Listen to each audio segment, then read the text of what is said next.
गडचिरोलीमध्ये एका सभापतीची पोलीस खबऱ्या म्हणून हत्या करण्यात आलेली आहे।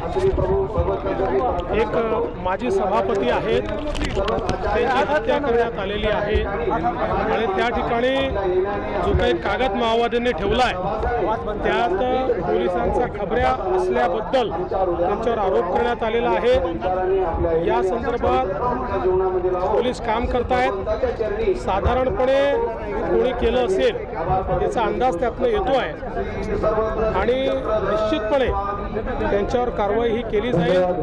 आज गडचिरोलीमध्ये एक प्रकारे माओवादी निराश झालेले आहेत, कारण सातत्याने माओवादी सरेंडर करतायत, जे सरेंडर करत नाहीत ते न्यूट्रलाइज होत आहेत। एक प्रकारे शेवटच्या घटका हा माओवाद मोजतोय, त्या निराशेतनं त्या फ्रस्ट्रेशनमधनं केलेली हत्या दिसते। पण ही हत्या करणाऱ्यांना महिन्याभरामध्ये या ठिकाणी जाब विचारायचा किंवा त्यांच्यावर कारवाई करायची अशा प्रकारे पोलिसांनी देखील निर्णय केलेला आहे। ही कारवाई होईल।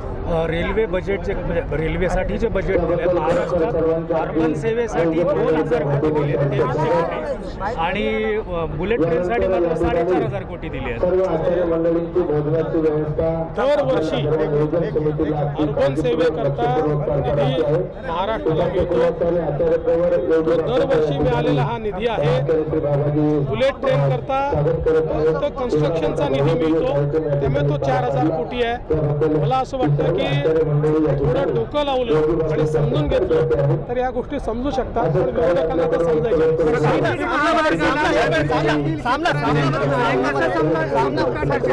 आता मी सगळ्या आमदारांची चर्चा केली। आमदारांनी स्पष्टपणे सांगितलं की विरोध बिलकुल नाही, काही मूलभूत लोक विरोध करतायत, बाकीच्यांचा विरोध नाही। सगळ्या आमदारांनी मिळून मला सांगितलेलं आहे। एवढंच नाही तर ते कृती समितीला घेऊन आमच्याकडे येणार आहेत। कृती समिती देखील सांगणार आहे की आम्हाला हा महामार्ग पाहिजे। एबीपी माझा, उघडा डोळे बघा नीट।